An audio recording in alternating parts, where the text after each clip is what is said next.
Bonjour Spinel et Ruby. Bonjour.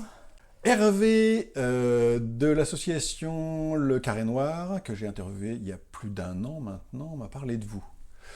Et comme il avait l'air de vous trouver des qualités, je me suis dit, il faut que je vous propose une interview. Donc me voilà. J'ai fait pas mal de kilomètres pour venir vous voir chez vous. J'avoue, ça fait pas mal de kilomètres. Ouais, ça fait pas mal de kilomètres. Et j'ai même changé de pays, on est en Belgique. On peut le dire, c'est pas gênant. Non, c'est pas gênant. Voilà. C'est pas souvent que je viens jusque-là. C'est même que la 2e fois depuis que je fais les interviews. Et donc, l'objectif, c'était que vous puissiez un petit peu vous présenter, puisque vous allez le dire vous-même, vous êtes en relation BDSM, vous allez préciser en quoi. Alors, à vous de vous présenter. Alors moi, je suis Black Spinel, avec mon esclave Ruby. On est en relation depuis officiellement 8 ans, officieusement 9 ans, mais je pense qu'on va l'expliquer après. Donc on est passé sur plusieurs relations hiérarchiques, puisqu'on n'a pas toujours été en relation ME. On est en relation ME depuis 5 ans, et auparavant on était en relation DS. Donc on est passé par plusieurs relations hiérarchiques avant. C'est une relation qui s'est construite dans le temps. C'est ça, au fur et à mesure du temps, par rapport aux besoins de Ruby, surtout. On va en parler après, oui. Et alors la question que je... Enfin c'est pas une question, mais effectivement comme je fais des vidéos pour tout le monde, pas forcément que pour la communauté BDSM, les relations ME sont peut-être pas forcément très parlantes pour tout le monde, donc on parle de relations maître-esclave. Alors on est dans le grand théâtre BDSM, ne pas prendre ces mots-là au pied de la lettre, on parle pas de vrais esclaves comme dans les champs de coton aux États-Unis il y a 2 siècles. D'accord, mais on va en reparler un peu plus en détail. D'ailleurs, tu as l'air de souffrir énormément, n'est-ce pas? Oui, il faut venir me sauver. Voilà. On est maltraités. Voilà, ça valait le coup de le préciser pour les personnes qui auraient pu prendre ça au pied de la lettre. Alors, est-ce que vous voulez préciser quel âge vous avez? Je ne pose pas cette question à tout le monde, mais ça peut être intéressant ensuite pour les gens qui vont suivre. Vous allez raconter votre parcours pour essayer peut-être un petit peu mieux de suivre votre histoire. Alors moi, j'ai 37 ans. Et Ruby, elle a 28. Tu voulais peut-être pas le dire, si? Tu voulais peut-être pas le dire? Si, c'est bon. Elle le dit. D'accord. Elle aime bien dire qu'elle est jeune. Et alors la question, la suivante, je vais te la poser à toi, Ruby, c'est comment vous avez choisi vos pseudonymes? Alors, le mien, c'est maîtresse qui l'a choisi. Par rapport à ma couleur de cheveux déjà, et le rubis est très complémentaire avec le signe astro du lion qui est celui de maîtresse.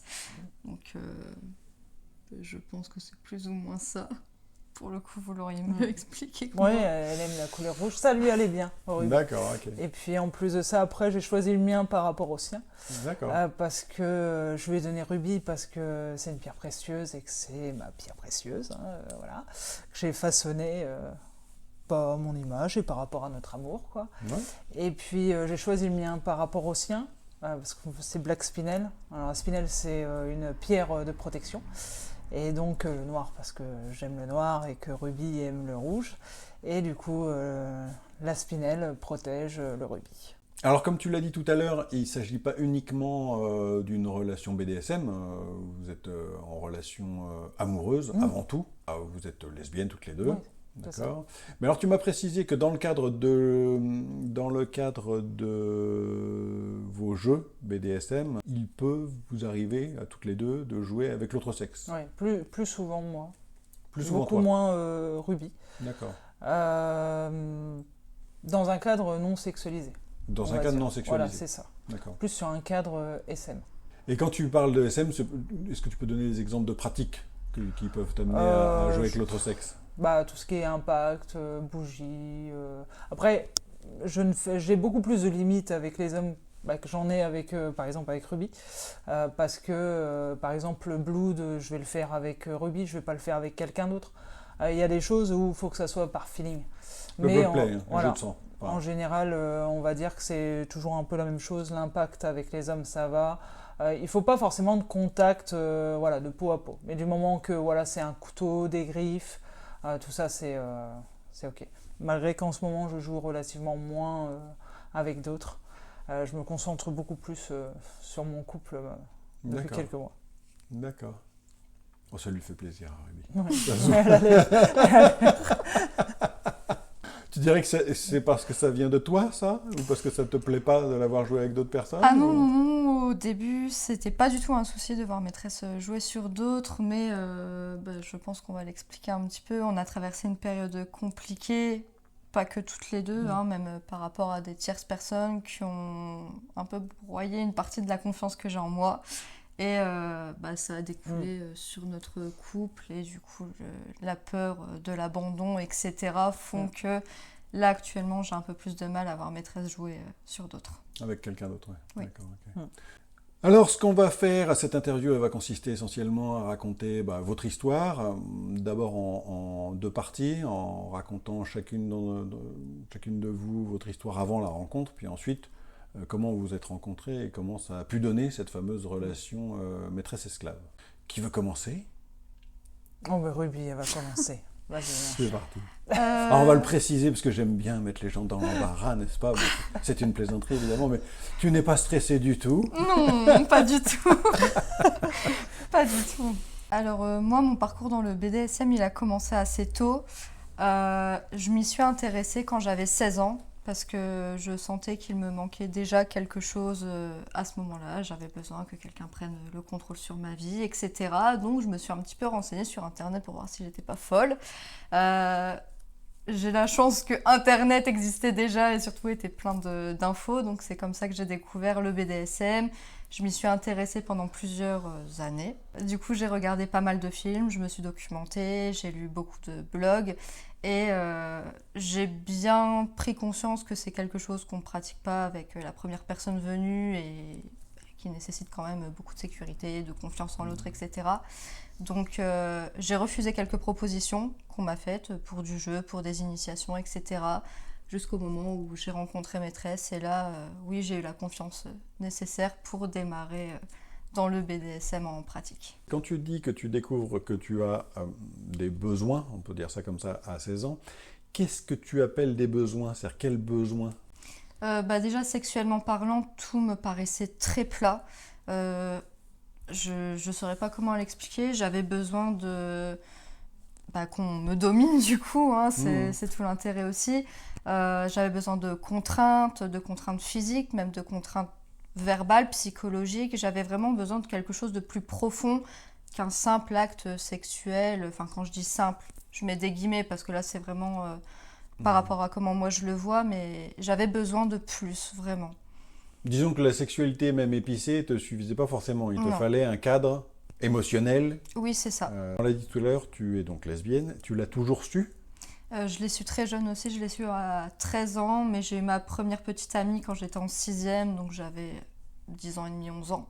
D'accord. Donc oui, je l'ai su très jeune et j'ai fait mon coming out à 13 ans du coup. Pourquoi je te pose cette question-là? C'est parce que j'ai rencontré trop, me semble-t-il, de femmes ou de jeunes femmes qui finalement se cherchent longtemps et finissent par se tourner vers les femmes, entre guillemets, hein, je simplifie beaucoup, mais déçues des hommes. Tu vois ce que je veux dire? Et je me pose la question, au regard de ce que tu dis au tout début, quand tu commences à te présenter, je me pose la question de savoir si pour toi c'est pas ce qui s'est passé un petit peu. Surtout quand tu dis le sexe c'était très plat. En fait, c'est vraiment pas uniquement. Enfin, c'est pas ça la démarche. C'est très très plat, peu importe avec qui. C'est juste il ne faut pas que du sexe. En plus, c'était principalement avec des femmes, du coup. Donc, principalement. Donc, tu as essayé autre chose. Donc, tu sais bien de quoi tu parles, qui tu faisais. Oui. D'accord, ok. Je reviens un petit peu sur ce que tu disais sur ta découverte sur Internet. Tu disais avant de rencontrer Spinel, tu n'avais pas d'expérience, tu n'avais aucune expérience pratique du BDSM. Et en revanche, tu m'as dit que tu avais une bonne expérience théorique. Alors, la question que j'ai envie de te poser, c'est qu'est-ce que tu découvres sur Internet à partir de 16 ans? C'est-à-dire, qu'est-ce qui te plaît ou qu'est-ce qu'éventuellement tu découvres qui ne te plaît pas? Alors déjà, du coup, par rapport à mes envies, à mes besoins, j'ai recherché ce que c'était sur Internet et c'est là que j'ai découvert le mot BDSM. Donc sur Google, du coup, j'ai cherché BDSM, je suis tombée sur des films porno où je me suis dit, mon Dieu, ça représente pas du tout ce que je veux, parce que le porno, c'est des mises en scène, etc. Donc c'était vraiment très loin de mes besoins. Donc j'ai approfondi un petit peu et la première chose sur laquelle je suis tombée, c'est un blog qui n'existe plus aujourd'hui, mais c'était le blog d'une esclave en plus, qui était du coup esclave d'un maître qui avait également une soumise, donc c'était un couple à 3. Et je me suis beaucoup renseignée sur ce blog-là, j'ai découvert énormément de choses, dont la partie, on va dire, plus relation en 24/7, le côté de dévotion, rituel, etc. Là, ça m'a beaucoup plus parlé, donc je me suis dit, ok, ce blog-là, je le garde. Donc j'allais de temps en temps. Et à côté de ça, j'ai regardé beaucoup de films, pas films porno, hein, des films. Et là, pareil, il y en a qui m'ont inspiré beaucoup plus que d'autres. Quel film? Oula, il y en a eu beaucoup. Il y a eu La Secrétaire, il y a eu, comme tout le monde connaît, un 50 nuances degrés. J'ai regardé aussi Salo et les 120 journées de Sodome. Donc celui-ci, je le conseille pas à tout le monde. Âme sensible, s'abstenir, il est assez hardcore. Mais enfin voilà, tous ces films ont fait que je me suis retrouvée. Je me suis dit, ok, ça c'est mon univers, quoi. Tu t'es construit une culture BDSM. On va dire, on va dire ça comme ça, ouais. Et ce qui transparaît bien dans ce que tu dis, c'est que c'est pas les pratiques qui t'attirent. C'est avant tout un cadre qui va mettre en valeur certaines pratiques, ou du moins qui, une fois que tu as le cadre, les pratiques vont quelque part magnifier, je ne sais pas si on peut dire ça comme ça, mais donner de l'intérêt, mettre tout ça en osmose, quoi, quelque part. Oui, c'est ça. Bah, justement, l'aspect purement SM ne m'intéressait pas parce que y a des couples SM qui ont un lien et ça va de soi, mais parfois on voit aussi le côté SM où on voit que c'est des partenaires de jeu et qu'il n'y a pas justement ce lien. Donc on retrouve dans les films porno, hein, que je disais juste avant, que contrairement à ça, l'aspect BDSM, l'aspect DS, etc., on voit qu'il y a beaucoup plus un lien. Et si j'avais besoin de ce lien avant de passer à la pratique SM, du coup. D'accord. Donc du coup, oui. C'est le lien, est-ce que c'est aussi la confiance, le fait d'être en confiance? Oui, bien sûr. Oui. Totalement. D'accord. Mais tu aurais pu être suffisamment sûr de toi pour ne pas ressentir ce besoin de confiance. Enfin, je veux dire, peut-être, mais c'est quand même une pratique qu'on fait à deux, donc si on a confiance en soi mais pas en l'autre, ça fonctionnera oui, pas. non, c'est sûr, c'est sûr. Dis-moi que ma question était idiote, tu n'auras pas tout à fait tort. Pas du tout, il n'y a pas de question bête. Mais le fait est que, pourquoi je te posais cette question-là, c'est que, comme tu le disais au tout début, tu as bien senti intuitivement qu'il ne fallait pas te confier à n'importe qui. Oui. Parce que ça pouvait être dangereux, enfin ça tu le comprends bien d'emblée. C'est difficile de ressentir ça si on n'a pas déjà un minimum de confiance en soi. Donc tu me donnes l'impression, même si tu es pas forcément à l'aise devant la caméra, tu me donnes l'impression d'avoir cette confiance en toi. J'ai pas énormément confiance en moi, mais sur l'aspect BDSM, pour le coup, comme je m'étais beaucoup renseignée, j'avais confiance aux infos que j'ai pu retrouver, et donc on va dire que j'avais confiance en ma théorie, en tout cas, pour passer à l'étape de la pratique. Alors maintenant qu'on a vu l'histoire de Ruby avant Spinel, on va voir l'histoire de Spinel avant Ruby. Ah oui. C'est parti. Alors, moi je me suis intéressée au BDSM depuis, j'ai commencé à 18-19 ans à m'y intéresser, parce que dans ma vie sexuelle, j'avais des envies de contraintes, de privation sensorielle. En fait, c'est venu relativement naturellement pendant mes rapports, en fait.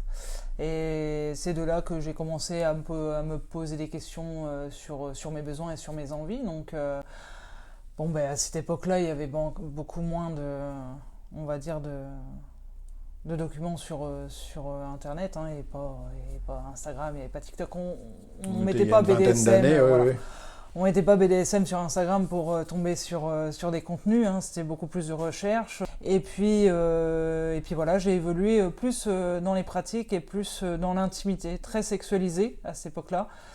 J'avais pas de relation hiérarchique, on va dire, comme je peux l'avoir aujourd'hui avec Ruby. C'était vraiment très, très pratique. Parce que mes anciennes relations ne voulaient pas de relations hiérarchiques. Elles étaient beaucoup plus sur les kinks.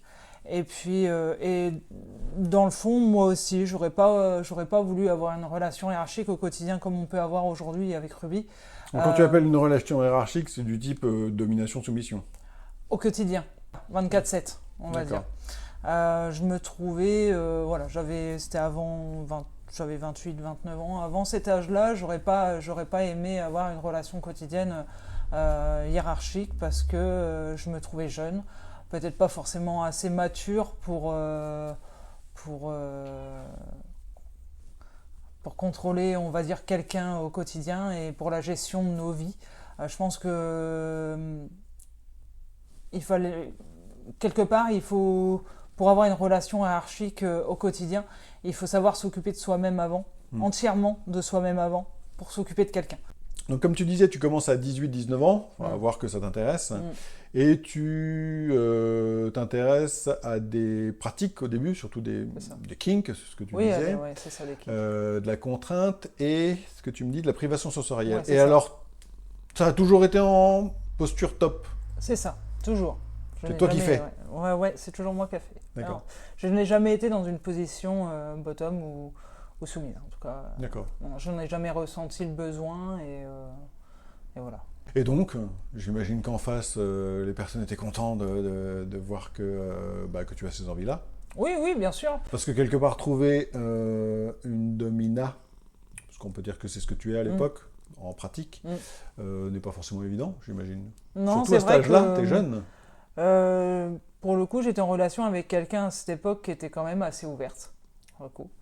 Et je n'ai jamais vraiment eu de soucis pour trouver des partenaires. Alors, j'allais te répondre, tu m'étonnes. Jamais eu ce souci-là. Ok. Mais bon, entre mon ancienne relation, on va dire de longue durée, et Ruby, il n'y a pas eu beaucoup de temps, on va dire. J'ai rencontré Ruby assez vite. À ce moment-là, quand tu découvres, tu connais pas forcément le terme BDSM et tu sais pas forcément qu'il y a une communauté. Oui, c'est ça. Donc ça a été beaucoup l'autodidacte. Alors après, voilà, au niveau de mon métier, on va dire que ça m'aidait beaucoup au niveau information sur le corps humain. Parce que tu es... Je suis soignante. D'accord. Du coup, ce qui m'aidait beaucoup, puisque dans la pratique de l'impact, tout ça, il y a des zones où forcément qu'on ne doit pas impacter, tout ça. Pour moi, en fait, ça a coulé de source, on va dire. Une notion de sécurité voilà, importante. les notions de sécurité dans le BDSM, même à cette époque-là, avec peu d'informations, me semblaient logiques, en fait. Tout ce qui était en matière de pratique, on va dire, impact, couteau, griffe, tout ça, pour moi, il y avait des choses qui coulaient de source. Donc ça a été beaucoup de l'autodidacte, et puis en plus, je n'ai jamais été quelqu'un qui s'est pressé dans mes expériences. Ça a toujours été une grande réflexion avant de passer à l'acte. Donc je n'ai jamais vraiment eu de problème là-dessus. Après, je ne me suis pas forcément mêlé à la communauté avant notre relation, parce que disons que j'en ressentais pas le besoin, et puis j'étais jeune.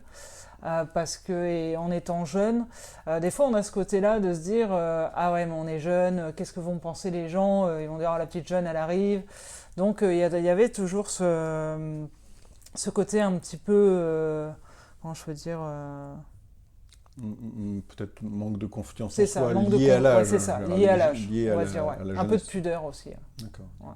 Alors vous m'avez fait rire toutes les deux en me disant on a recherché sur internet. Alors toi c'était déjà bien développé, mais toi tu me dis dans les tréfonds d'internet.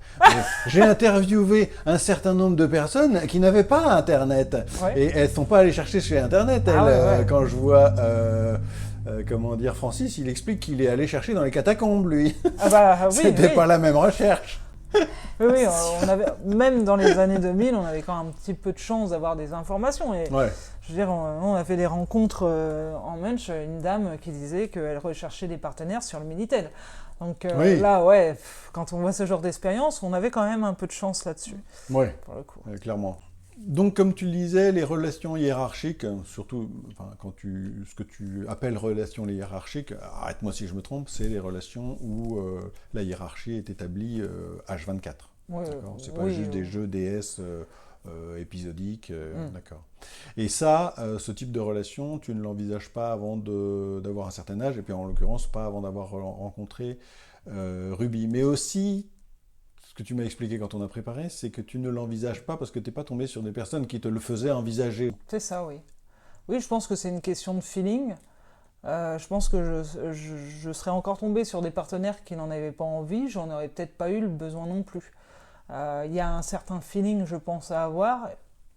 Pour moi, c'est pas quelque chose que j'aurais pu, en rencontrant rugby, c'est pas quelque chose à laquelle je me suis dit, bah tiens, dans 2 ans, on sera en relation DS 24/7 ou en relation ME dans 5 ans. C'est pas quelque chose que j'avais envisagé.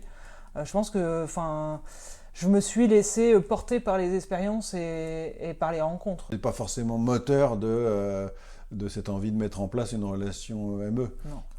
Je dirais pas que tu es malheureuse aujourd'hui. Non, mais... non, je suis pas malheureuse, mais non, en tout cas, relation ME, non, je n'ai pas été le moteur pour la mettre en route, ça c'est sûr.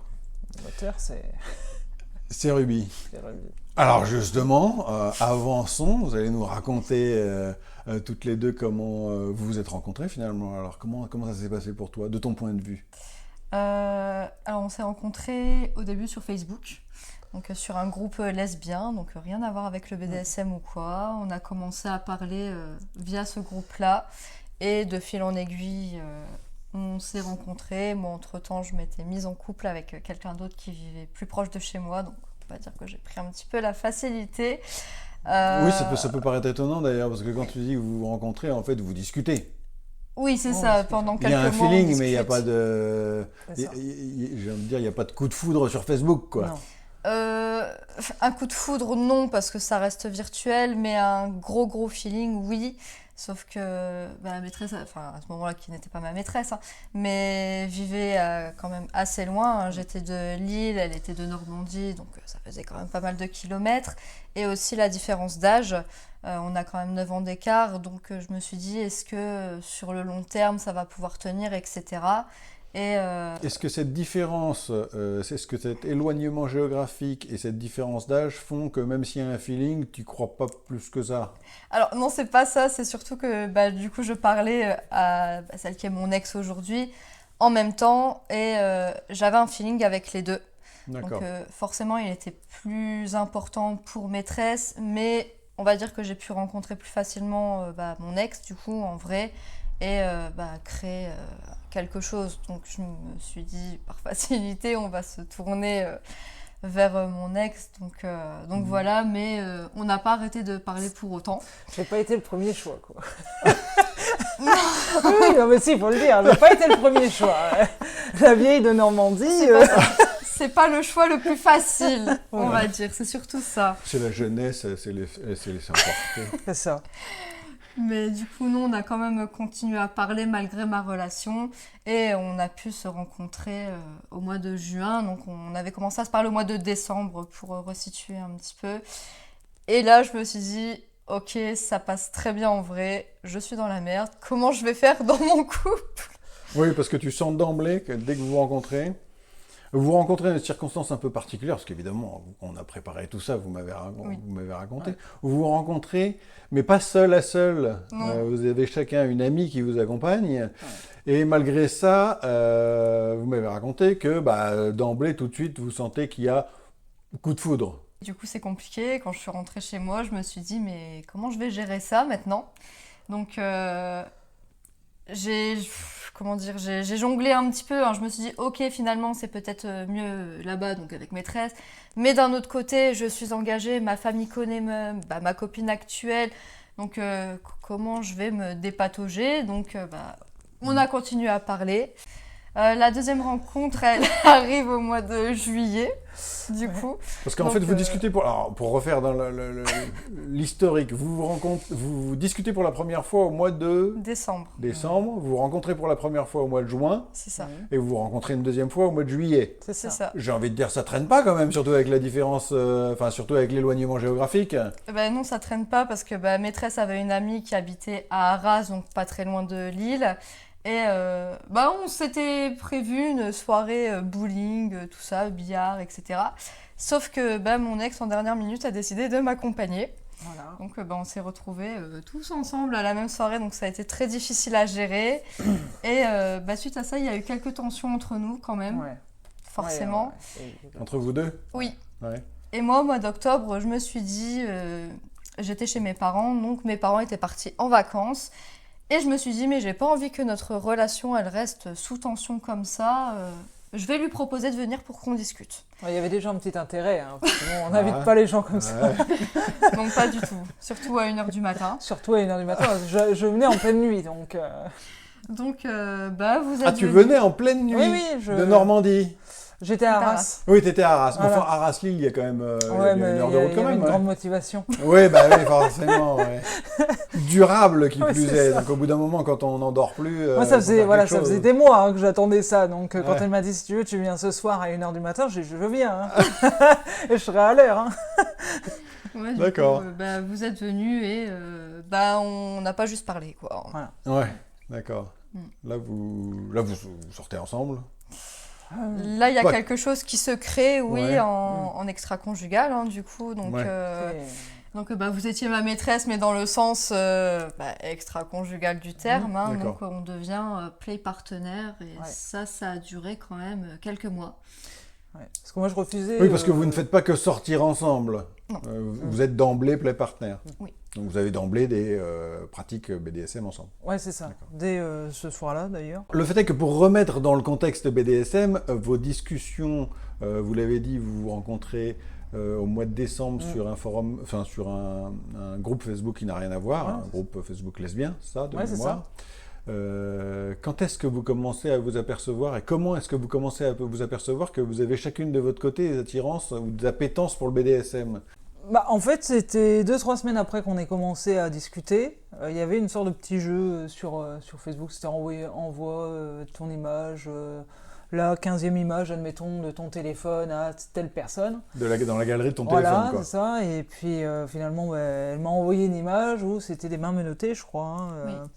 Et là, j'ai fait oh, Oh zut! j'ai dit, ah, c'est sympa ça. Et du coup, bah, c'est comme ça qu'on a commencé à parler de BDSM, parce que je lui dis, bah, du coup, est-ce que c'est le genre de pratique qui t'intéresse, tout ça et puis, bah, elle m'a dit que ça faisait des années qu'elle s'y intéressait. Moi, voilà, on s'est partagé les choses, et puis finalement, c'est bien tombé, quoi. On s'est bien trouvé, quoi.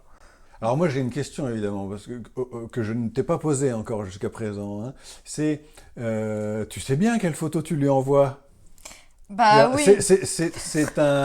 C'est une bouteille jetée à la mer ou tu lui as vraiment juste répondu aux exigences du jeu en envoyant réellement la 15e photo? Ah ouais, j'ai joué le jeu, c'était vraiment la 15e photo de mon téléphone, donc Oui, il n'y a mais pas dans ce très cas-là, longtemps. dans ce cas-là, dans ton téléphone, toutes les photos étaient de ce genre. Mais justement, quelques jours avant, moi j'étais passée sur 2-3 trucs et j'avais vu des photos que j'aimais, que j'ai enregistrées pour mettre en fond d'écran à l'époque, et bah, t'es tombé sur celle-là. D'accord, ok. Non, j'ai Donc vraiment tu n'as joué. pas besoin de te forcer, tu respectes réellement la règle du jeu. Bon. Oui. Et la règle du jeu n'aurait pas été ça, on se serait pas tombé sur cette photo-là, alors aurais-tu envoyé cette 15e photo malgré tout? Dans le sens, Je la sais question que pas. je me pose, c'est as-tu envie de lui tendre une perche? Bah, ça faisait pas très longtemps qu'on parlait, donc est-ce que je voulais le dire maintenant? Pas forcément. D'accord. Mais oui, dans tous les cas, au vu de l'avancée des conversations, oui, ça aurait fini D'accord, par ok. être dit. Ok. Mm. Oh, le petit sourire. Ok. Alors à ce moment-là de votre relation, enfin on revient un petit peu en arrière. Spinel, toi, tu n'apprends pas tout de suite que Ruby est en couple finalement. Non.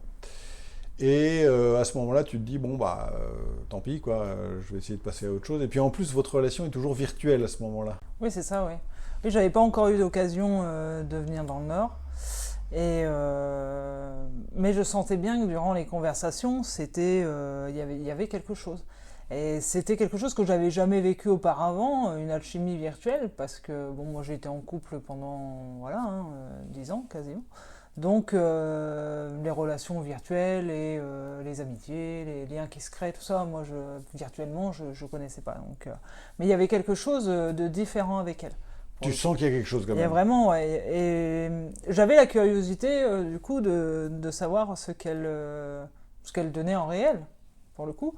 Et bon, après je me suis aperçu qu'elle était en couple. Donc je me suis dit, bon, bah elle est en couple, je vais laisser tomber, je vais passer à autre chose. Et voilà. Chose que je n'ai pas forcément réussi à faire, de toute façon. Et c'est pour ça que ça a tardé, hein. C'est parce que entre décembre et juin, bah, j'attendais que ça passe et je la voyais toujours en couple, donc voilà. Tu essayes de l'oublier en fait.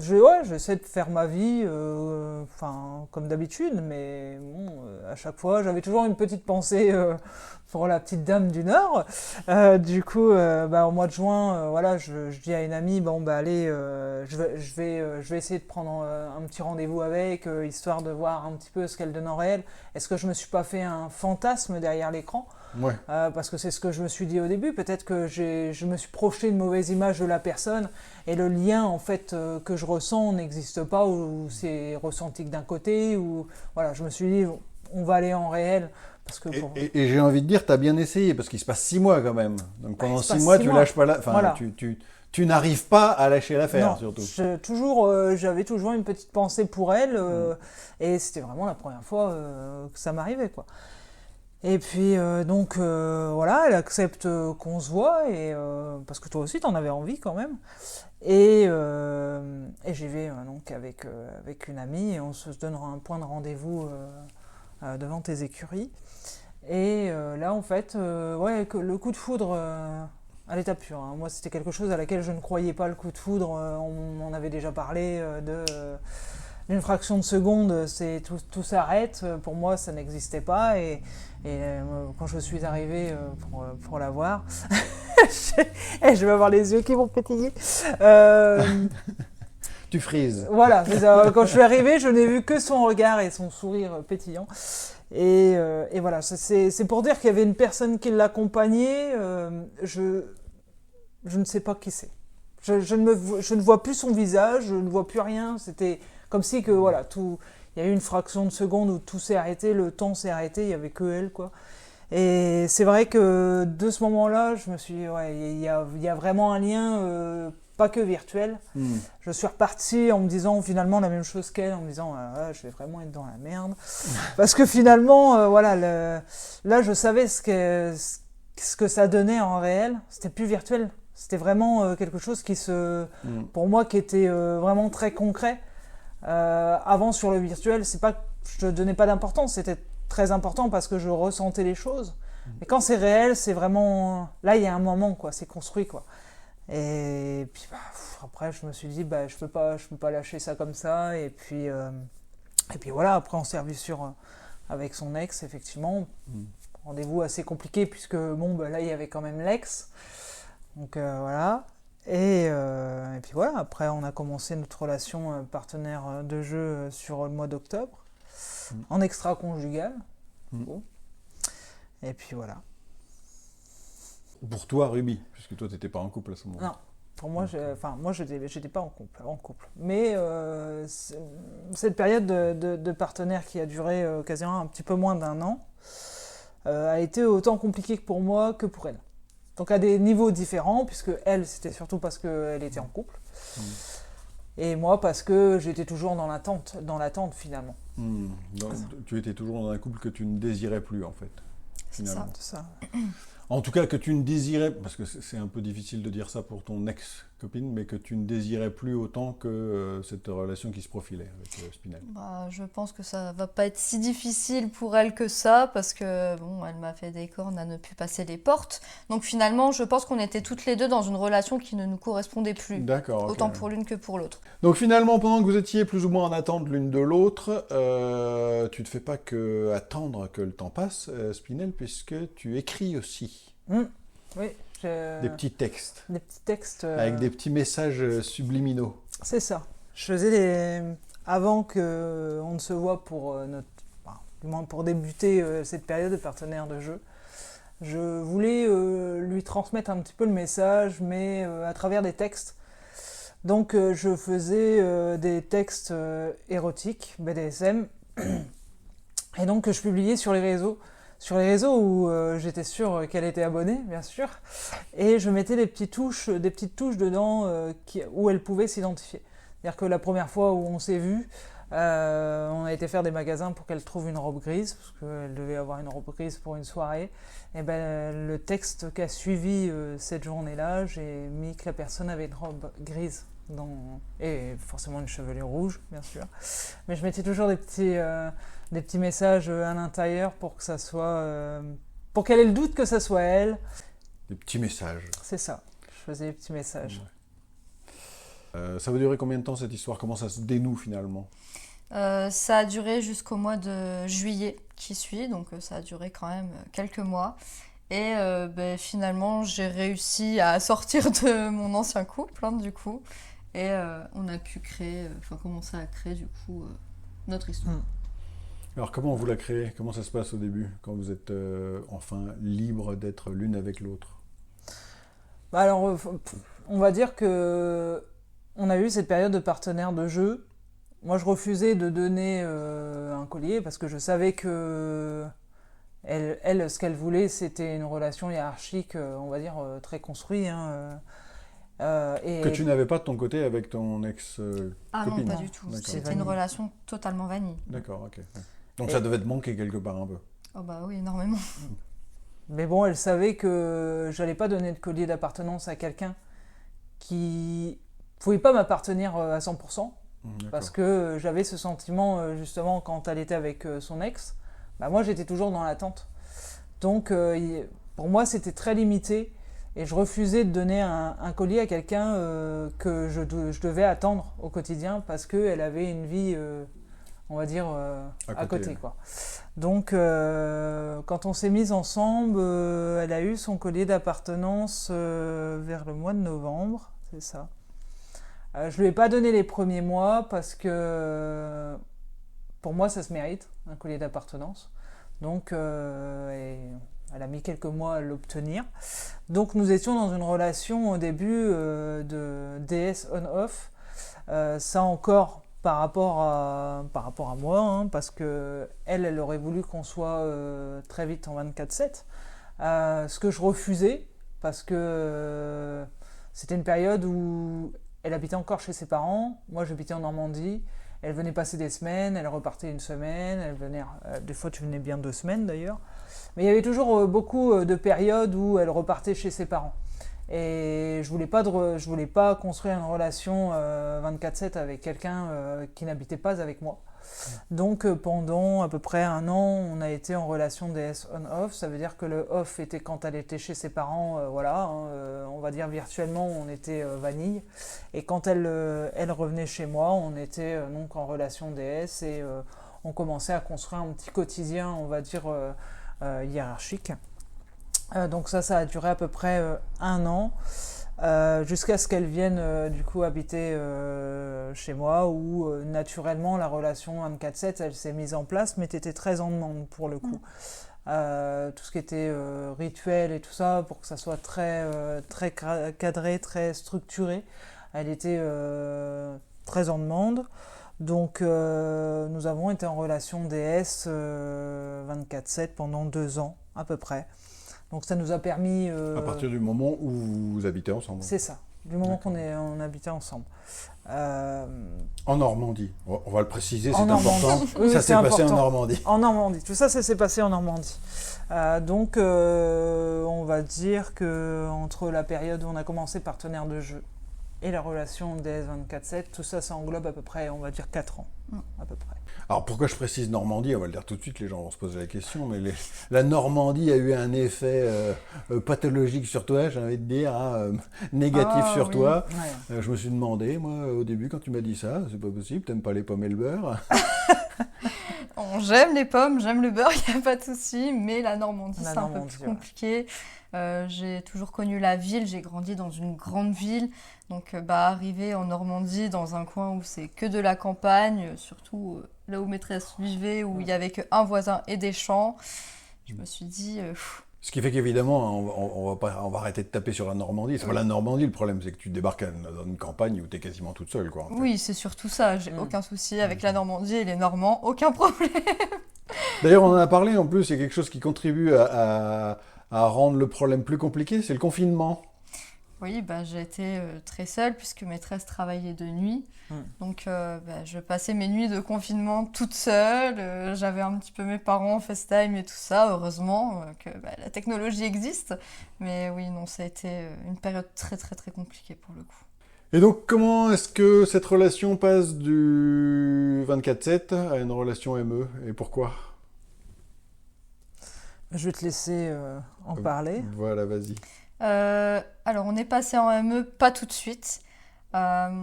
Moi, dans mon quotidien, j'étais vraiment en demande de beaucoup plus de dévotion, enfin de me dévouer vraiment encore plus de rituels, plus de services. Donc quand je parle de service, c'est vraiment le service quotidien, quoi. S'occuper des besoins de maîtresse, s'occuper des besoins de la maison, finalement, gérer un petit peu tout dans le quotidien à travers ce que maîtresse désirait et tout ça.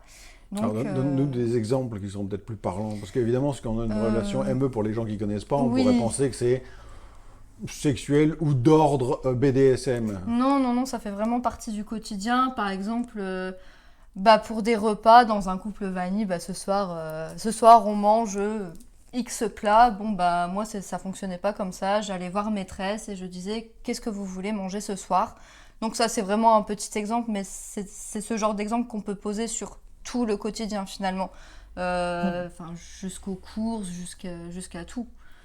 Tu avais envie d'être guidée au quotidien en fait. Oui, c'est ça, j'avais besoin que maîtresse contrôle les moindres aspects de ma vie, donc y compris financièrement. Par exemple, quand j'allais faire les magasins, déjà j'avais besoin de demander l'autorisation à maîtresse pour y aller.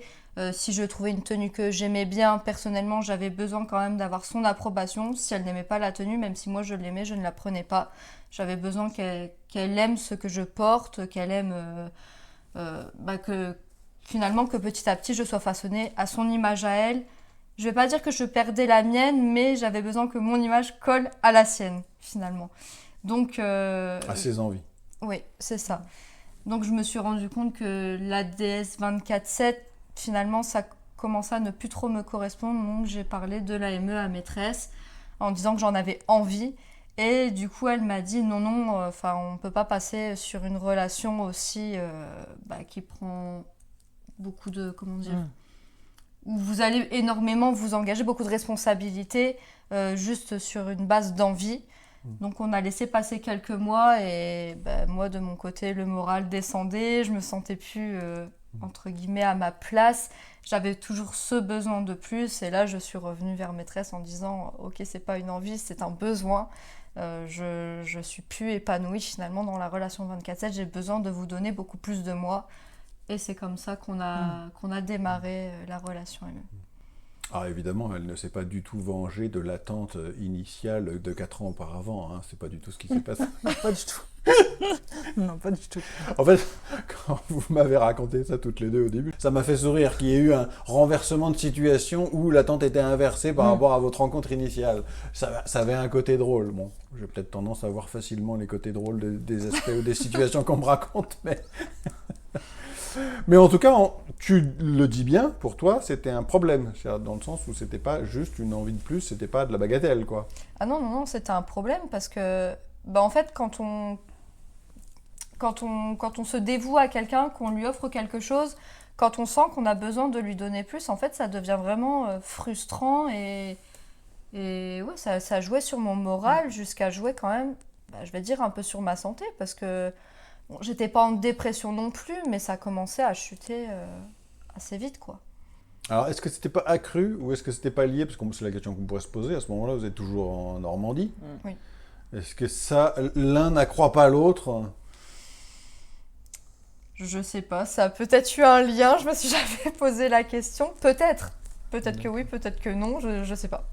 Donc on a bien compris ce que tu viens de nous expliquer, à savoir que pour toi c'était un vrai besoin, et en même temps pour Spinel on comprend deux choses, enfin moi je comprends deux choses, qu'elle n'a pas envie de se lancer comme ça si c'est juste une envie, donc il lui faut du temps pour comprendre que ce n'est pas qu'une envie de ta part, mais un vrai besoin, et en plus c'est plus la même relation. C'est plus la même relation, plus les mêmes engagements de ta part, c'est plus la même chose. Alors, est-ce que tu peux raconter de toi comment tu vis ça? Au début, j'en voulais pas. Quand elle m'en a parlé pour la première fois, déjà, c'était basé sur une envie et je pense que c'est une relation qui mérite bien plus que des envies. Donc, j'en voulais pas tout simplement parce que déjà, ça allait à l'encontre un peu de l'éducation qu'on peut recevoir actuellement en matière de vision de couple, c'est-à-dire d'être en couple mais d'avoir une liberté individuelle. Je trouvais que la relation ME de par la gestion et le contrôle de tous les aspects de la vie de la personne esclave, ça allait vraiment à l'encontre de ce que mes parents m'avaient inculqué comme éducation. Par exemple, si je donne une idée sur l'aspect financier, moi mes parents m'ont toujours éduqué de tu travailles, tu as le fruit de ton travail, c'est ton salaire. En relation ME, l'esclave travaille, son salaire, ça lui appartient plus, ça appartient à la personne, au maître ou à la maîtresse. Donc c'est une des premières choses que je lui ai dit d'ailleurs quand on a parlé de la relation. Je lui ai dit écoute, tu te rends compte, l'aspect financier, tu n'auras plus la gestion de ton salaire. Donc même si dans la relation DS qu'on avait en 24/7, je gérais un petit peu le côté financier parce que c'était de ta volonté, voilà, elle disait est-ce que je peux aller faire les magasins, est-ce que je peux, mais c'était de son, on va dire, de sa volonté de me demander. Moi je demandais rien en fait, alors que là dans l'aspect relation ME, c'est que là elle doit me rendre des comptes. C'est entre guillemets un engagement, une obligation de sa part envers moi, et ça me bloquait. En plus de ça, moi, j'aimais beaucoup la relation DS parce que la relation DS, la personne soumise, elle pose un cadre de sécurité, ses limites, il y a de la négociation, il y a sa checklist, il y a vraiment tout, contrat oral ou écrit, hein, qu'importe, mais il y a vraiment voilà, un cadre de sécurité, et la personne dominante, finalement, elle arrive et elle pose son propre cadre dans ce cadre de sécurité. Elle s'adapte aux limites de sa soumise. Ouais, c'est ça. Il y a tout un cadre, elle fait tout un cadre, et la personne dominante, elle va venir dans ce cadre faire sa gestion et son contrôle. Et là, il y a un système de parachute, finalement, on sait où est-ce qu'on va. Alors que dans une relation ME, il n'y a plus ce cadre de sécurité que la personne soumise, elle donne les limites, tout ça n'existe plus. C'est-à-dire que la personne, le maître ou la maîtresse, elle va poser son cadre. Et c'est elle seule qui fait que c'est sain et que ça peut être bon pour les deux, parce que la relation ME doit être bonne autant pour la personne maître ou maîtresse que pour l'esclave, quoi. Quand j'entends ce que tu me dis, j'ai la sensation que cette relation pouvait te faire envie, mais qu'il y a un côté très sain chez toi dans ta démarche, c'est que quelque part ça te fait peur un peu aussi, dans le sens où tu en as envie, mais tu penses à sa sécurité en premier. Oui, c'est ça. Je pensais aussi à son côté individuel, finalement. De me dire, voilà, quand tu vas sortir, il va falloir que tu me demandes l'autorisation. Tout ça, c'était des choses qui, quand même, me gênaient. Parce que je me suis dit, elle va devenir complètement dépendante de ma volonté. D'accord. Et ça me faisait quand même relativement peur. Après, forcément, comme elle dit... Est-ce que ça te faisait peur pour la responsabilité que tu prenais ou est-ce que ça te faisait peur aussi peut-être pour la charge de travail que ça représente? Parce que c'est un sacré boulot. Les deux. Sur la responsabilité, parce que on arrive quand même sur un système où j'étais la seule décisionnaire sur tout. Et ça, c'est une sacrée charge mentale, quoi. Mais à côté de ça, on est un couple quand même qui communique relativement bien, excepté, on va en parler tout à l'heure, à la période compliquée. Mais sinon, de manière générale, auparavant, on était quand même un couple qui communiquait très bien. Moi, j'avais des craintes et j'avais pas forcément peur non plus de te les exposer. Et à côté de ça, elle m'exposait durant ces mois où elle a voulu qu'on évolue vers la relation ME. Je voyais bien qu'elle allait mal. Plus ça allait, et plus elle était plus en adéquation en fait avec le rang soumis finalement. Donc il a fallu à un moment donné de faire un choix, de se dire voilà, c'est soit j'accepte qu'on évolue dans le sens relation ME et là je retrouve quelqu'un de pétillant au quotidien, ou je reste dans un système de relation DS qu'elle aurait sans doute supporté, parce qu'elle m'aurait pas quitté pour ça, tu m'aurais pas quitté pour ça, mais elle aurait été malheureuse en fait. Donc au bout d'un moment, tu acceptes de prendre ton rang de maîtresse, enfin, en tout cas de lui donner un rôle d'esclave et plus de soumise. Alors ça se passe comment? Petit à petit, comme je l'avais dit, j'étais d'accord pour évoluer, seulement c'était une évolution aussi personnelle. C'est une évolution de la relation, mais c'est une évolution personnelle. C'est-à-dire qu'elle devait du coup évoluer vers le rang esclave, parce qu'une esclave n'est pas une esclave accomplie en une semaine, hein, ça se fait voilà, progressivement, mais finalement, moi j'ai évolué en même temps qu'elle vers le rang maîtresse et la gestion d'une relation ME. Du coup, la gestion de la relation ME n'est pas forcément la même que la relation DS, et du coup, il a fallu aussi que moi j'évolue. Donc, comme de base, il y avait des choses sur lesquelles j'étais pas forcément trop à l'aise, par exemple sur le financier. Il y a eu des fois au début où elle me disait, bah tiens, est-ce que je peux aller faire les magasins? Oui, bah tu peux aller faire les magasins. Quelle somme je peux utiliser, par exemple à ce moment-là, je disais, fais ce que tu veux. Et là, elle disait non. Elle me disait non, je ne fais plus ce que je veux. Donc là, elle était en... C'est pas qu'elle repositionnait le cadre, mais elle me rappelait que moi, ça y est, moi, je ne décide plus rien. Donc il a fallu que j'évolue. Après, bah voilà, ça a mis quand même quelques mois. Et c'est pour ça que je dis toujours que c'est impossible qu'on revienne à une relation DS, parce que la relation ME a une autre gestion et que on ne pourrait pas revenir en arrière. Parce que ça, c'est clairement Ce serait impossible. trop compliqué. Ce serait Mais compliqué. ce serait trop compliqué pour qui? Pour moi. D'accord. Pour moi, bizarrement, pour moi. Pour toi aussi, je pense, j'espère. Ouais. Mais pour moi, parce que pendant des années où vous avez, et ça s'est vu aussi sur notre période compliquée, pendant des années, vous avez la gestion de quelqu'un, elle vous rendait compte sur tout. Ouais.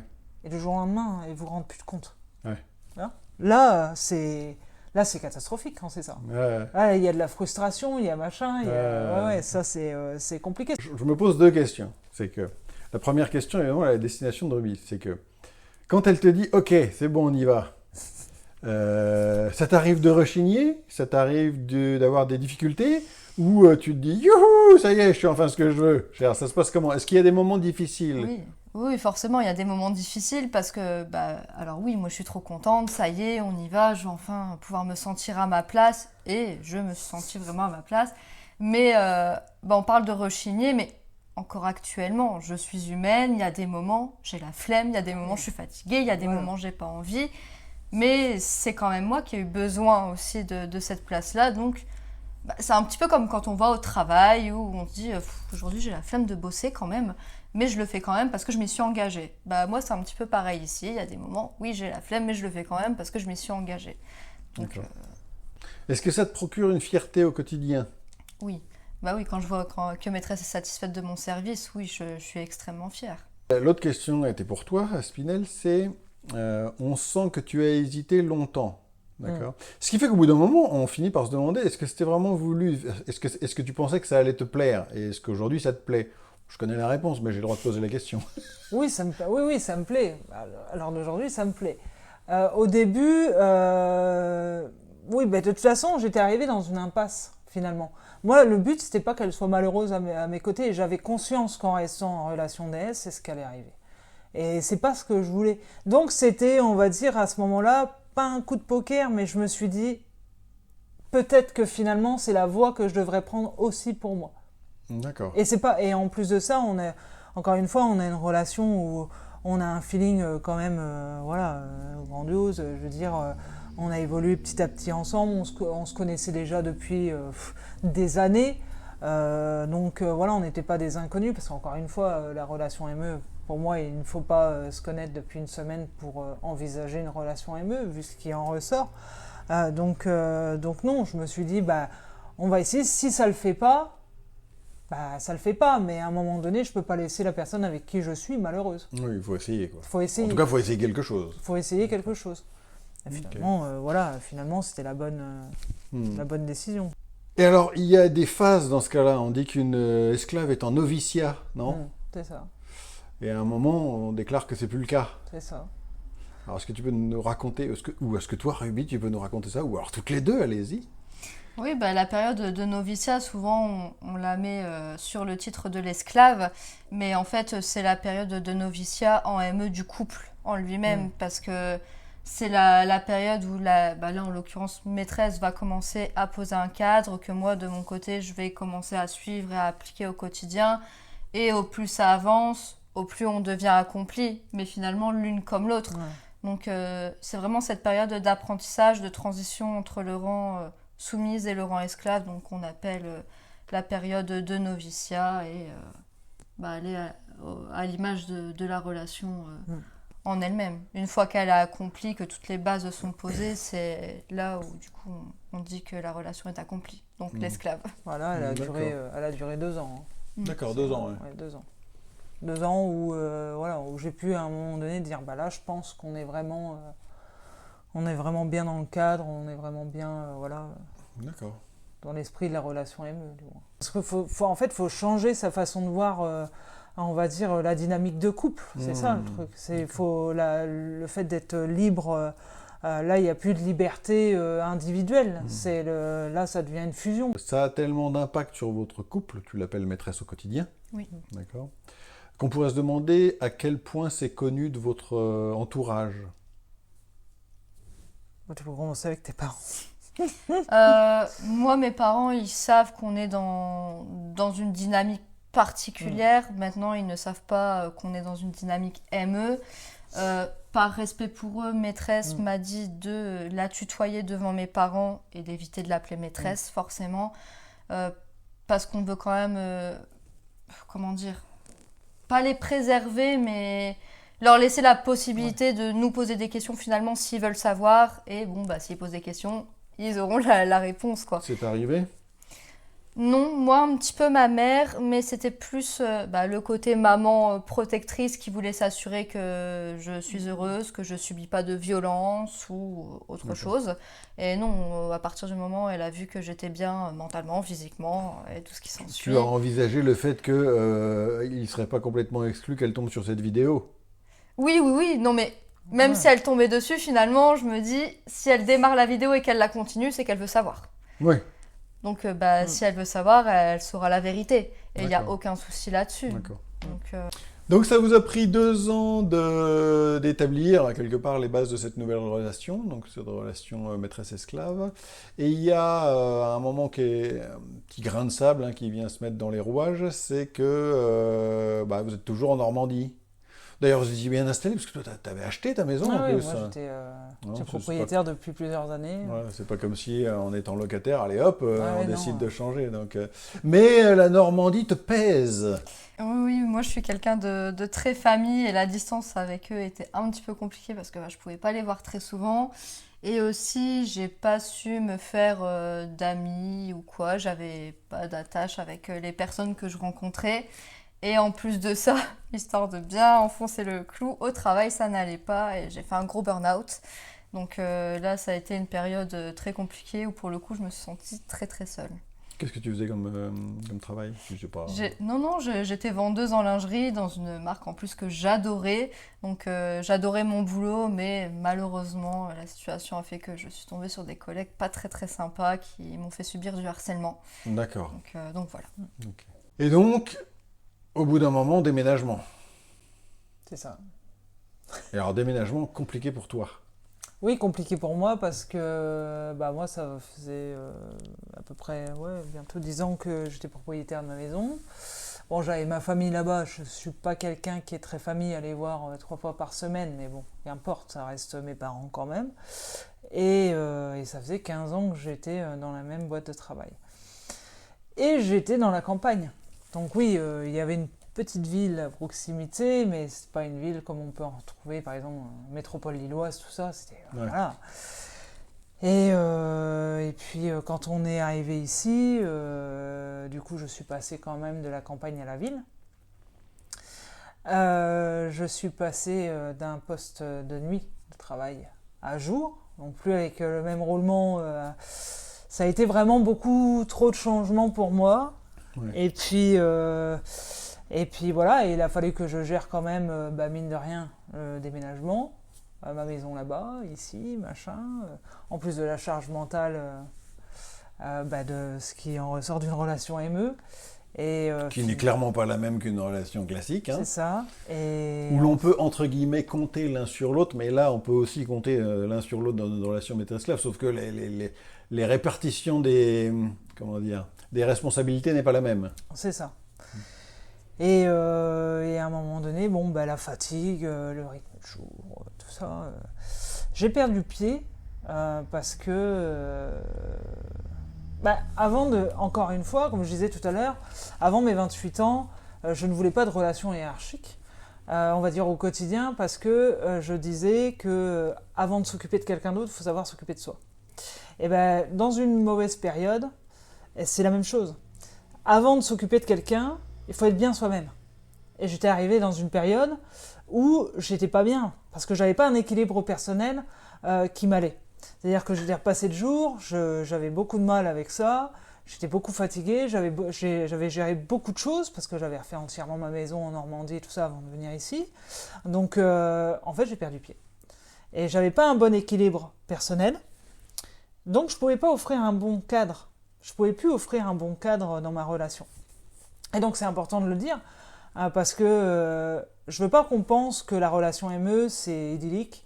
Je veux pas faire s'entendre que tout va bien. Non, on a des périodes compliquées, et ça a été une période compliquée parce que du coup j'ai essayé de me recentrer sur moi, mais j'en ai oublié mon cadre. Et du coup elle s'est sentie délaissée, et on va dire de fil en aiguille, la période compliquée elle a été on va dire, elle s'en est... Je sais pas comment on peut expliquer, mais... Par rebond, ça a été dur pour toi aussi. Ouais, voilà, c'est ça. En fait, dans une relation ME, si elle va pas bien, mais que moi j'ai encore les deux pieds bien à plat, je peux remonter. Seulement, c'est ça qui fait aussi la complexité d'une relation ME, c'est que si c'est la personne, si c'est moi qui déconne, elle part aussi. Et là, c'est ce qui s'est passé. C'est l'effet boule de neige. Moi, j'ai commencé à être surchargé, à me sentir en déséquilibre intérieur parce que j'avais plus le même rythme de travail, parce que, mine de rien, moi, sortir de chez moi, être en ville, aller sur l'autoroute pour rejoindre mon travail au centre d'une ville, pour moi, j'avais jamais connu ça. Moi, j'étais en campagne, c'était les champs, c'était la forêt. Je suis quelqu'un qui aime la nature. Donc tout ça, voilà, j'avais plus cet équilibre, j'avais du mal. Et elle a été déséquilibrée. Après, bon, là, ça fait quelques mois qu'on se retrouve, et encore plus depuis ces 2 derniers mois. Depuis ces 2 derniers mois, on va dire que le cadre est de nouveau, on va dire, opérationnel et épanouissant. Mais oui, pendant quelques mois, le temps d'avoir cette période compliquée et de reprendre une dynamique comme on avait avant, ça a mis du temps, et voilà. Hein. Alors maintenant, ce dont j'aimerais que vous nous parliez, c'est de votre relation en pratique, au quotidien, votre relation ME. Donc tu me disais que, et c'est une question que j'avais envie de te poser, c'est que tu as besoin de rituels. Donc est-ce que tu peux donner quelques exemples de rituels ? Parce qu'en fait, pourquoi je te pose la question, et je trouve ça intéressant surtout dans votre cas à vous, je pense que beaucoup de gens qui ne connaissent pas les relations BDSM s'imaginent que c'est la plupart du temps sexualisé. C'est-à-dire que quand tu parles de rituel pour quelqu'un qui n'en parle pas, j'imagine que inconsciemment il se dit de quoi il s'agit donc. D'accord ? Donc j'imagine qu'il y en a bien aussi, de toute façon vous vous aimez, donc j'imagine que ça doit s'exprimer aussi sexuellement, mais pas forcément que. Donc comme tu le dis, toi tu as besoin de te donner. Oui, je vais en donner un parce qu'il faut savoir quand même que les rituels sont à l'image de chaque couple. Donc, on nous demande très souvent de donner des exemples de rituels, mais on préfère dire faites vos rituels à votre image, mais je peux en donner un qui correspond à énormément de couples. Par exemple, le matin, au moment du service du café, c'est moi qui prépare les tasses, etc. Et j'arrive devant maîtresse et je lui présente à genoux avec un supplément qui nous correspond à nous, qui n'est pas du tout sexualisé, mais un détail qui fait que c'est notre rituel à nous. Mais ça, c'est un rituel qui peut s'appliquer vraiment dans plein de couples, et les rituels, ils peuvent se faire sur beaucoup de moments. En fait, tant que c'est à l'image du couple, ça peut être des rituels au moment de sortir de la douche, ça peut être des rituels pour ouvrir des portes et on laisse passer le maître ou la maîtresse avant. Enfin, ça peut vraiment s'appliquer sur plein de choses. Plein de petits détails. Et c'est ça qui te plaît ? Oui, j'ai besoin de rituels, ça me réconforte dans mon quotidien, ça m'apaise parce que je suis une personne qui suis très anxieuse. Dès que j'ai trop de choses à faire qui s'accumulent ou quoi, je panique. Donc le fait d'avoir des rituels, ça me permet d'avoir aussi une routine et du coup ça me calme en fait sur mes journées, ça me permet d'être plus sereine et en plus de ça, pouvoir servir maîtresse et voir qu'elle est satisfaite de mon service, ça me rend heureuse. Donc oui, c'est ce dont j'avais besoin. Ouais. Est-ce que ces fameux rituels, ils sont la plupart du temps à l'initiative de Spinel ou est-ce que ça t'arrive de lui en inspirer ou de lui en demander? Oui, comment ça peut se passer? Au début de notre relation, enfin au début de la relation ME, j'en ai beaucoup suggéré. Après, c'était à maîtresse soit de valider, soit de remodeler ou soit de refuser. Mais non, il y en a eu quelques-uns à mon initiative, mais bon, les 3/4 sont quand même à la vôtre, malgré tout. Une autre question que j'ai envie de te poser, à vous deux, c'est beaucoup de personnes s'imaginent que dans les relations BDSM, il y a beaucoup de sadisme et de masochisme. Et en l'occurrence, on pourrait s'imaginer, c'est ce que j'ai pu m'imaginer aussi par le passé, que surtout dans une relation ME qui est quelque part, c'est comme ça qu'on peut l'avoir, une évolution supérieure de la relation DS, qu'on va en trouver plus, quoi, quelque part, qu'on va trouver plus de sadisme et plus de masochisme. Est-ce que ça correspond à votre couple ou pas? Non, pour le coup, non, parce que c'est surtout une dynamique au quotidien. Finalement, le SM, qu'on soit soumis, play partenaire ou quoi, un soumis peut être finalement beaucoup plus maso que moi, par exemple, qui suis esclave. En plus, je me permets de vous reprendre un petit peu parce que vous parlez d'évolution supérieure. La relation ME n'est pas du tout supérieure à la relation DS, c'est juste finalement des dynamiques différentes. Donc il n'y a pas de supérieur parce qu'il y a beaucoup aussi de soumis et soumises qui veulent passer en relation ME en pensant qu'ils seront plus crédibles et plus légitimes dans l'univers du BDSM et c'est pas du tout le cas. Donc c'est vrai qu'on a tendance à tiquer quand on parle d'évolution et de côté supérieur. Okay. Mais en tout cas, pour en revenir au fait qu'il y ait plus de moments masochistes, etc., non, franchement. Non, pas forcément. Non, pas spécialement. En tout cas, pas dans votre couple. Non, pas dans le nôtre, non. Quand on pense relation DS, mais encore plus quand on pense relation maître-esclave, on pense forcément obéissance. D'accord. Donc, qu'est-ce qui se passe quand il n'y a pas obéissance? D'ailleurs, tu le disais tout à l'heure, ça peut arriver, puisque il y a des fois, tu n'as pas envie. Je fais quand même. Alors, tu fais quand même, mais peut-être qu'on sent moins la motivation, on va dire. Donc, qu'arrive-t-il dans ces moments où tu es peut-être moins satisfaite, Spinel? Après, ça dépend. Si c'est fait, je veux dire, avoir la flemme, tout le monde a la flemme. Moi, du moment que c'est fait, oui, il y a des moments où elle traîne les pieds. Parfois, je suis un peu patiente, ça va. Bon, il y a des moments où je vais râler un peu plus. Je suis quelqu'un qui râle, donc voilà. Après, punir, ça arrive rarement quand même. Faut vraiment qu'il y ait un manque de respect vraiment immense pour que je punisse. Je pense que je devais punir... je me rappelle plus beaucoup, mais en relation DS, au début peut-être, parce que au début on se connaît pas, parce que on pose un cadre, parce que après quand le cadre il est posé, qu'on se connaît, on sait ce que l'autre ne veut pas et c'est ce que je veux pas, donc elle fait pas. Et qu'est-ce que tu appelais punition? Enfin, c'était quoi comme punition à ce moment-là dans le cadre de la relation DS? À ce moment-là, dans le cadre de la relation DS, c'était en général plus physique. Martini, fessé, tout ça. Après, avec les années, j'avais plus envie de lever le petit doigt pour punir. Je trouvais que le côté physique était très éphémère au niveau punition. Et du coup, après, j'ai opté, quand on est passé en relation ME et que la dynamique, elle était bien en place, pour les privilèges. C'est-à-dire que si je me sens bien servi, que ça fonctionne comme je le souhaite, eh bien, tout roule. Je dirais, elle va me demander, je sais pas, n'importe quoi en général, j'ai pas de refus à lui faire. Par contre, si je sens que voilà, il y a un manque de respect ou que il y a un recadrement à faire, il y a des choses que je vais pas forcément vouloir. Il y a des moments où elle va me dire, est-ce que, je sais pas moi, je peux dépenser telle chose? Écoute, en ce moment, je me sens pas forcément trop bien servi. On attendra dans une semaine. pour l'instant c'est non, peut-être que dans une semaine ce sera oui. En fait, je fonctionne au privilège. Mais en général, comme ça se passe bien, il n'y a pas forcément besoin de punir et de reprendre. Quoi. Après, il y a des moments, juste un léger recadrement, de dire bon ben là, écoute, ça me gonfle un peu, j'aimerais que ça soit autrement. Et ben si c'est rectifié la fois d'après, il n'y a pas forcément besoin de punir. Quoi. Alors tu me disais que tu as une autre façon de punir, entre guillemets, c'est peut-être même pas comme ça qu'on peut appeler les choses, mais c'est de la mettre dans l'inconfort de sa position. Oui, c'est ça.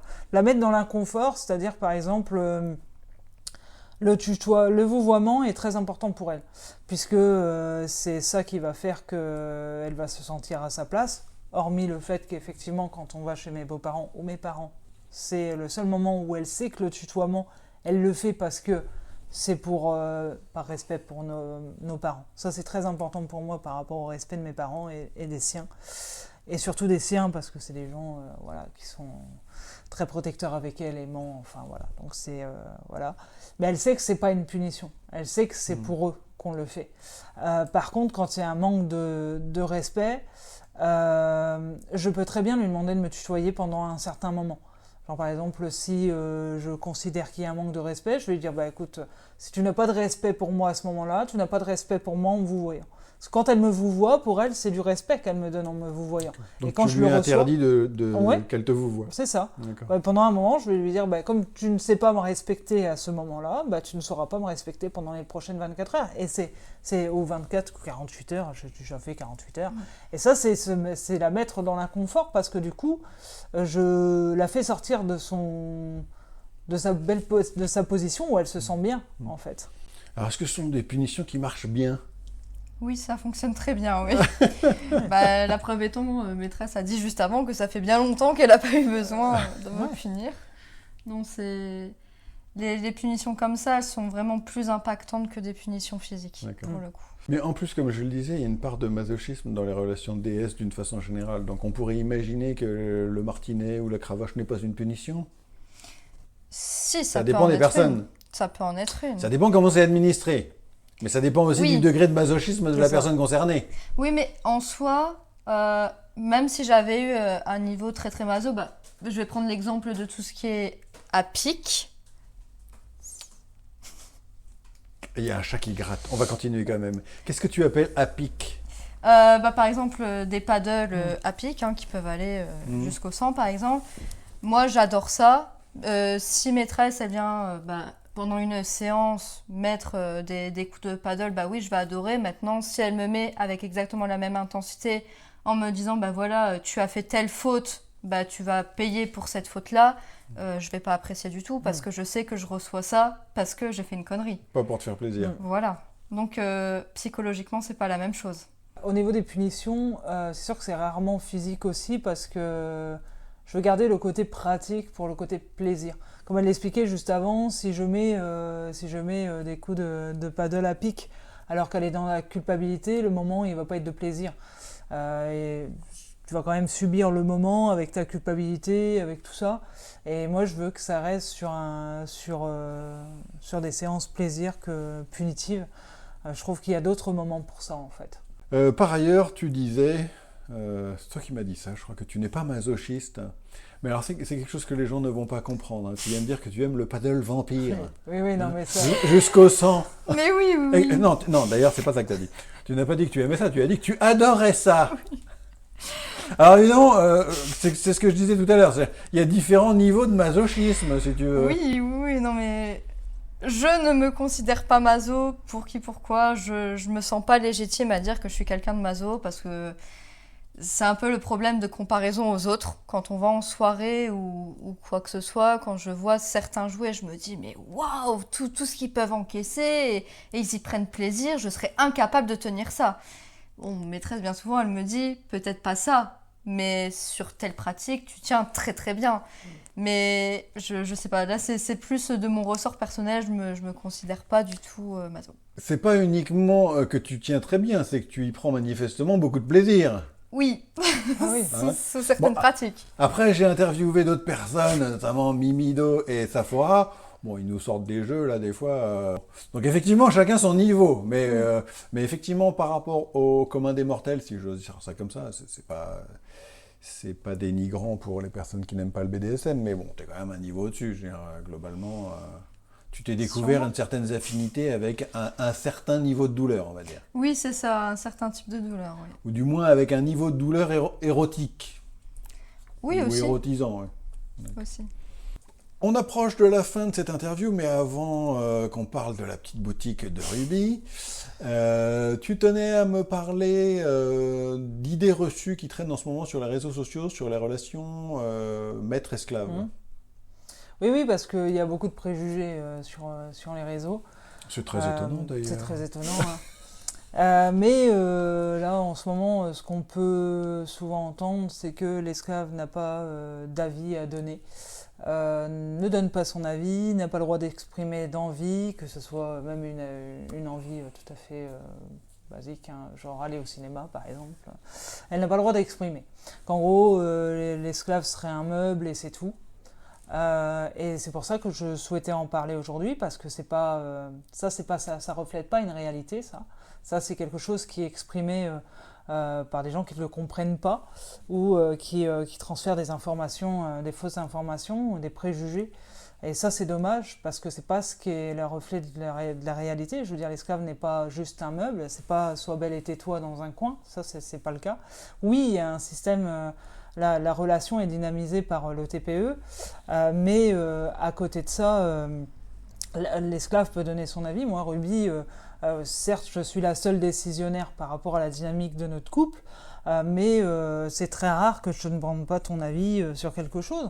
Et il y a des moments où elle a une meilleure perception des choses, parce que nous, on a une perception des choses sur une situation ou sur une décision à prendre, et la personne avec qui on vit, elle va avoir une autre perception. Ce serait ridicule de ne pas demander l'avis à la personne parce qu'elle est esclave. Enfin, ça reflète pas la réalité. Donc je voulais vraiment en parler parce que c'est vraiment une information qu'on peut faire passer sur les réseaux en faisant penser et limite ça transmet une image de l'esclave négative d'une personne qui est, oui, pas libre de faire ce qu'elle veut, ça c'est une réalité, mais une personne qui est pas épanouie, qui est, voilà, sois belle et tais-toi. Et c'est pas une image très positive de la relation et du rang. Il y a des gens qui se laissent facilement emporter, entraîner par le sens premier des mots. Oui, c'est ça, ouais. Ouais, c'est ça. Comment tu disais? Sauvez-moi. Sauvez-moi, je suis malheureuse, je suis maltraitée, Ça se abusée. voit. Alors comme je le disais, on approche de la fin, mais on va parler un tout petit peu quand même des créations de Ruby, parce que tu crées des accessoires. Alors qu'est-ce que tu crées? Des accessoires pour l'univers, notamment des DLG. Je- On va voir si tu veux repréciser des DLG, ce que ça veut dire. C'est Daddy Dom, Little Girl, donc un papa et une petite fille. Et- Pas vraiment petite fille, hein, un rôle Oui, un rôle, oui, oui, bien que sûr. certains c'est entre vivent adultes. en 24/7, C'est ça. mais pas toujours. Non, Mais pas- évidemment pas une vraie petite fille, je le précise, on va éviter Non, de non. se faire traiter de pédophile. c'est entre adultes consentants. Voilà. Du coup, je crée notamment des petites tétines, donc oui, qui s'adressent beaucoup à l'univers des DLG, mais qui peuvent s'adresser à tous ceux qui en ont le besoin, hein, parce que il y a des personnes qui sont même pas du tout du monde du BDSM, qui ont besoin d'une tétine pour s'apaiser avant de dormir ou autre chose, et je crée du coup pour toutes les D'accord. personnes qui en ont besoin. D'accord. Donc, comme les personnes le voient, tu m'as passé quelques photos, donc on en montre Oui. un petit peu, voilà. Tu ne crées que des tétines aujourd'hui? Non, là j'ai élargi un petit peu la gamme, je crée aussi des boîtes pour ranger les tétines, je crée des colliers, des petites menottes, dernièrement des petits harnais aussi en biotane. Donc le biotane c'est une matière qui est végane, hein, c'est une espèce de sangle en polyester recouvert de PVC, donc c'est très très résistant, c'est facile à nettoyer et comme je le disais avant c'est vegan. Je voulais vous remercier d'avoir accepté que je vous interviewe. Ça a été un plaisir. Mais c'est un plaisir partagé, ça m'a fait plaisir. Surtout au début, quand Ruby arrêtait pas de me dire qu'elle était stressée. Ah tout oui, ça. oui. Au final, t'étais pas si stressé que ça. En tout cas, ça s'est pas vu si c'était le cas. Mais en tout cas, merci encore à vous deux.